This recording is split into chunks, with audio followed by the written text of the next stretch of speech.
White nights, आखिरी रात।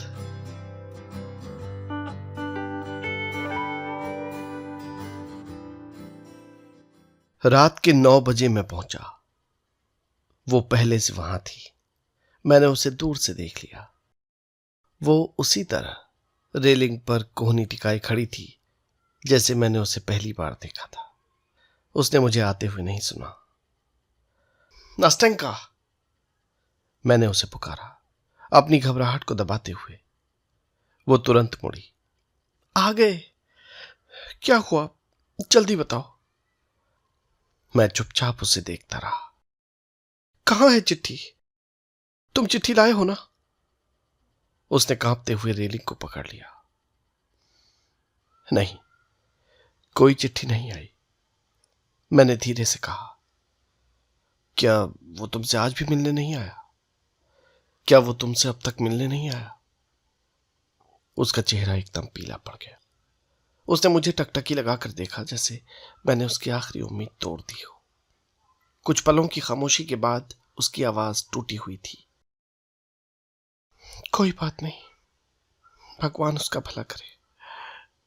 अगर वो मुझे ऐसे छोड़ सकता है। उसकी आंखें झुकी।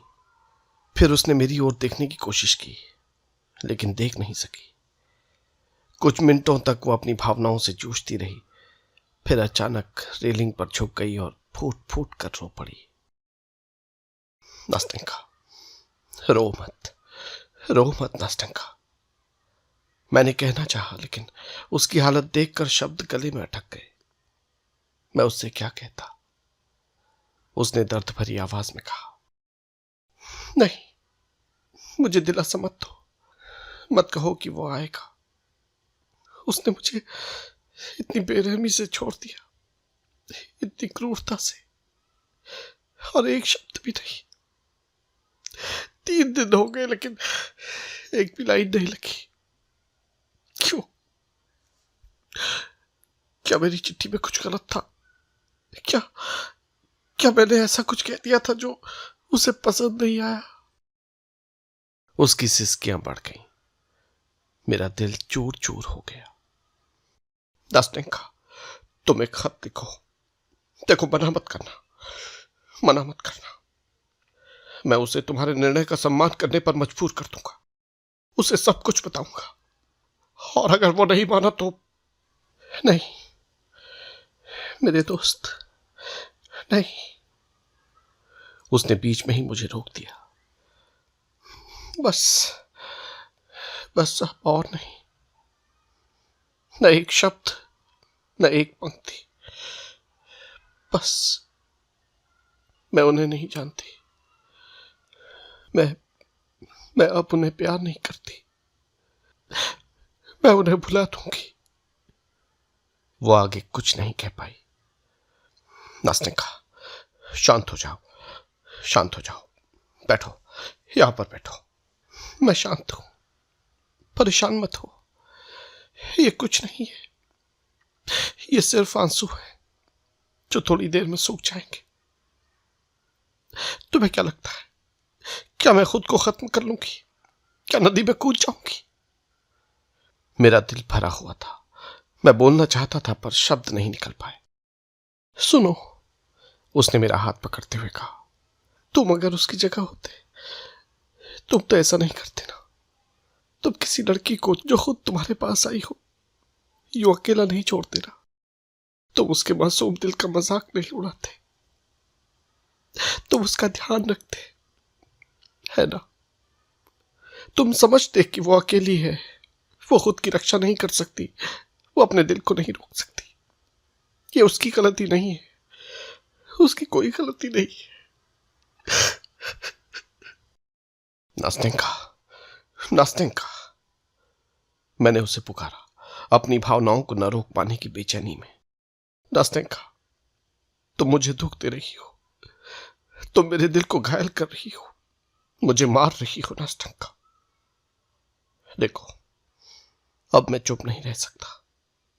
मुझे बोलना होगा।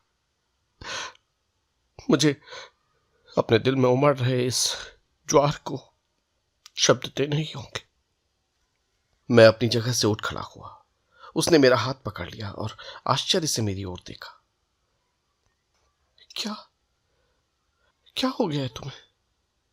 उसने धीरे से पूछा।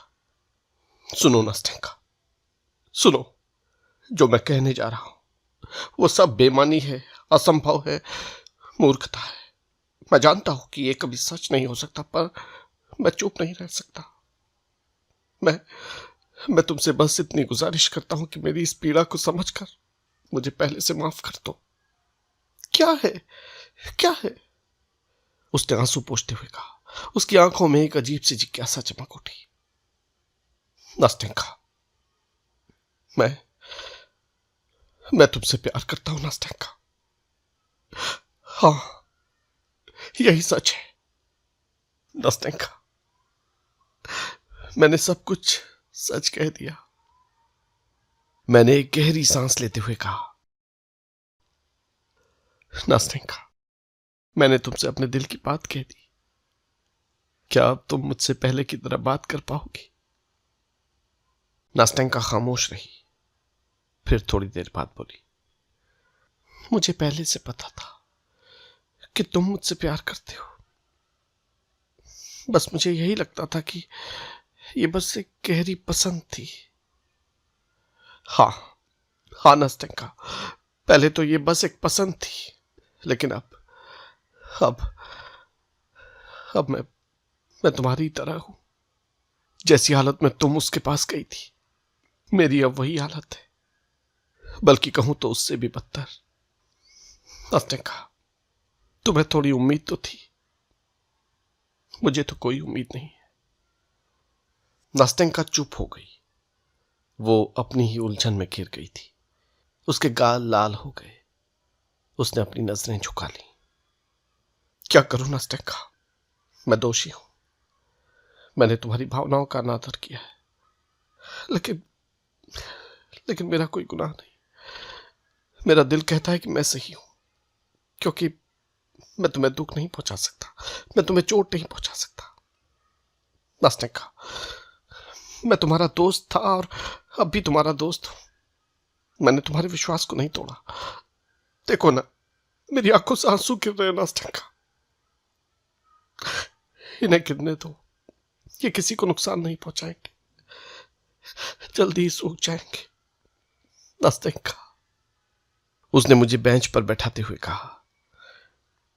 बैठ जाओ, बैठ जाओ। हे भगवान। नहीं नास्टेंका, नहीं, मैं यहां नहीं बैठ सकता। मैं मैं अब और देर यहां नहीं रह सकता। तुम मुझे फिर नहीं देखोगी। मैं थोड़ी देर में चला जाऊंगा, हमेशा के लिए।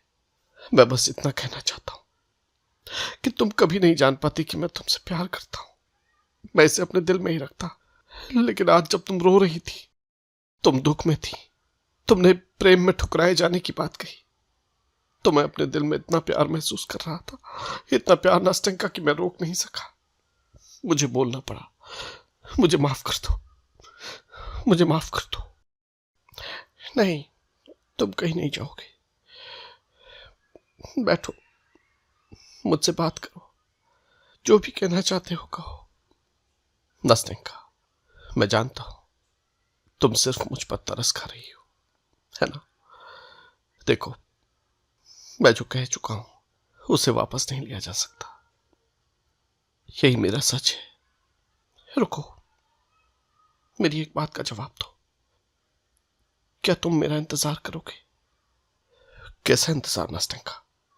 मैं अब भी उनसे प्यार करती हूं, लेकिन मैं इस प्यार से उबर जाऊंगी। मुझे उबरना ही होगा। मैं इसे खत्म होते हुए भी महसूस कर रही हूं। कौन जानता है, शायद ये प्यार आज ही खत्म हो जाए, क्योंकि मैं उनसे घृणा करने लगी हूं। उन्होंने मेरा अपमान किया। और देखो ना, तुम मेरे साथ रोए, मेरे दुख के भागीदार बने।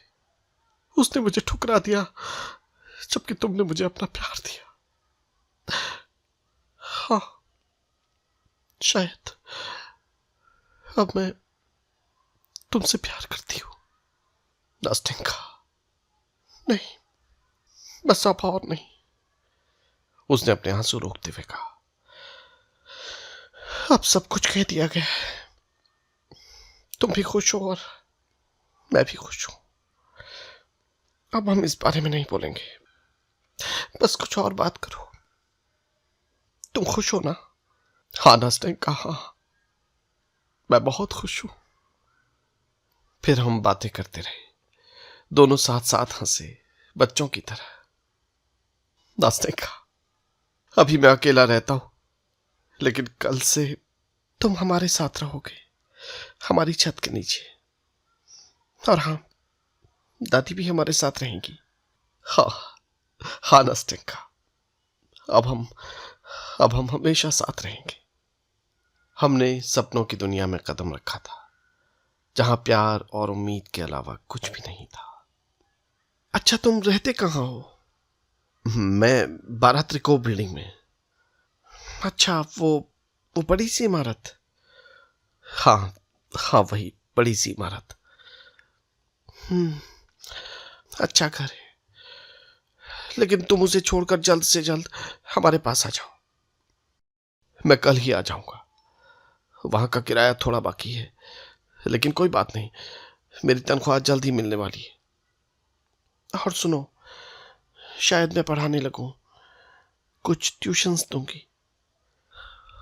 बहुत बढ़िया। और मुझे भी जल्द ही बोनस मिलने वाला है। तो फिर कल से तुम मेरे घर के मेहमान होगे। हाँ हाँ नास्टेंका। और फिर हम द बार्बर ऑफ सेविले देखने चलेंगे। हाँ चलेंगे, लेकिन कुछ और देखना बेहतर होगा। वही पुराना नाटक ही क्यों? हाँ, बिल्कुल सही कहा तुमने, कुछ नया देखेंगे। हम यूं ही चलते रहे, जैसे किसी नशे में हो, जैसे हमें होश ही न हो कि हम कहां जा रहे हैं, क्या कर रहे हैं। कभी किसी जगह ठहर कर देर तक बातें करते, फिर आगे बढ़ते, फिर न जाने कहां पहुंच जाते। और फिर कभी आंसू, कभी हंसी। कभी नास्टेंका अचानक घर जाने को कहती, और मैं हिम्मत नहीं करता उसे रोकने की, बस उसके साथ चल पड़ता। हम घर की ओर बढ़ते, लेकिन फिर पाते कि हम तो फिर से उसी जगह नदी के किनारे अपनी पुरानी बेंच पर आ बैठे। तब वो गहरी सांस लेती, उसकी आंखें भर जाती, और मैं किसी अनहोनी की आशंका से ठिठक जाता। लेकिन फिर वो मेरा हाथ थामती, मुस्कुराती, और फिर वही चहकती हुई बातें होने लगती। आखिरकार वो बोली, अब सच में घर जाना होगा, बहुत देर हो गई है। हाँ, बहुत देर हो गई है नास्टेंका, लेकिन आज मुझे नींद नहीं आएगी। मैं घर नहीं जाऊंगा। मुझे भी नहीं आएगी, लेकिन तुम बस मुझे घर तक छोड़ आओ। नास्टेंका, क्या ये भी कहना जरूरी है? और फिर हम मुस्कुराते और हंसने लगते। नास्टेंका, आसमान को देखो, कल कितना सुंदर दिन होगा। कैसा नीला आसमान, कैसी चमकती चांदनी। देखो, वो पीले बादल ने चांद को ढक लिया, और देखो वो हट भी गया। देखो ना, देखो ना नास्टेंका। लेकिन नास्टेंका चांद को नहीं देख रही थी। वो चुप थी, जैसे अचानक पत्थर की मूर्ति बन गई हो। एक पल बाद उसने सिहरते हुए खुद को मेरे और करीब कर लिया। उसकी हथेली मेरे हाथों में कांपने लगी। मैंने उसकी ओर देखा, वो और भी करीब सिमट गई। एक आदमी हमारे पास से गुजरा। वो अचानक ठहर गया, हमें गौर से देखा, फिर कुछ कदम आगे बढ़ा। मेरा दिल जोर से धड़कने लगा। कौन है नास्टेंका? मैंने धीमी आवाज में पूछा। वो, उसने फुसफुसा कर कहा, और मुझसे और भी अधिक सिमट गई, और भी अधिक कांपने लगी। मैं जैसे जड़ हो गया। नास्टेंका, नास्टेंका, ये तुम हो? हमारे पीछे से एक आवाज आई, और उसी क्षण वो युवक हमारी ओर लपका। नास्टेंका अचानक चौंक पड़ी, बिजली की तरह मुझसे अलग हुई और उसकी ओर दौड़ पड़ी। मैं वहीं खड़ा रह गया, जैसे कोई पत्थर का बुत। लेकिन उसने जैसे ही उसका हाथ थामा, जैसे ही उसकी बाहों में समाई, वैसे ही एक पल में फिर वो मेरी ओर मुड़ी और मेरे पास आई, और बिना कुछ कहे उसने अपने दोनों हाथ मेरे गले में डाल दिए और मुझे कोमल स्नेह से भरा चुंबन किया। फिर कुछ कहे बिना वो उसके पास लौट गई, उसका हाथ पकड़ा और उसे अपने साथ ले गई। मैं बहुत देर तक वहीं खड़ा देखता रहा, यहां तक कि वो दोनों मेरी आंखों से ओझल हो गए। सुबह, मेरी रात सुबह में खो गई। बारिश हो रही थी, खिड़की पर पानी की बूंदें गिर रही थी, जैसे किसी उदास गीत की धुन बज रही हो। कमरे में अंधेरा था, बाहर भी सब कुछ धुंधला था। सिर भारी था, मन बुझा बुझा सा, जैसे कोई ज्वर मेरे भीतर ही भीतर पल रहा हो। आपके लिए एक चिट्ठी आई है, मैट्रोना बोली। चिट्ठी? किसकी चिट्ठी? मैंने झटके से कुर्सी से उठते हुए पूछा।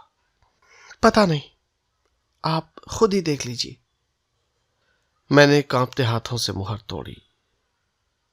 वो नास्टेंका की चिट्ठी थी। मुझे माफ कर दो, मैं हाथ जोड़कर माफी मांगती हूं। मैंने तुम्हें भी धोखा दिया और खुद को भी।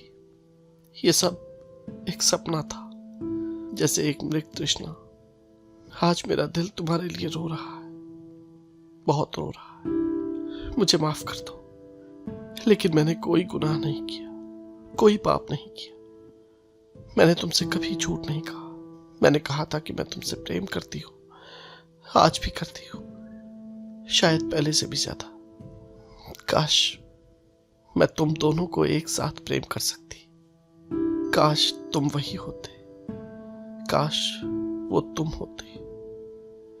तुमसे मिला प्यार मेरी यादों में हमेशा जिंदा रहेगा, एक मधुर सपने की तरह जो जागने के बाद भी दिल में बसता है। मुझसे प्यार करने के लिए मैं तुम्हारी शुक्रगुजार हूं। तुमने मुझे अपना समझा, अपनाया, मेरी टूटी हुई भावनाओं को संभाला। अगर तुमने मुझे माफ कर दिया तो मेरी आत्मा हमेशा तुम्हें दुआएं देगी। हम फिर मिलेंगे, तुम हमें मिलने आओगे, हमें नहीं छोड़ोगे, तुम मेरे दोस्त रहोगे। जब भी हम मिलेंगे मुझे अपना हाथ दोगे।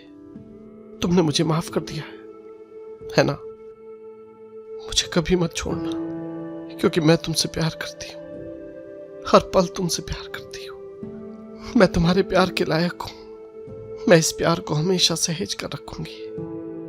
मेरे प्यारे दोस्त, अगले हफ्ते मेरी शादी है। वो लौट आया है मेरे प्यार में। उसने कभी मुझे नहीं बुलाया। मुझे माफ करना, मुझे याद रखना और हमेशा ऐसे ही चाहते रहना। तुम्हारी नास्टेंका। मैंने उस चिट्ठी को बार बार पढ़ा। मेरी आंखों से आंसू बह निकले। चिट्ठी हाथ से गिर गई और मैंने अपना चेहरा छुपा लिया।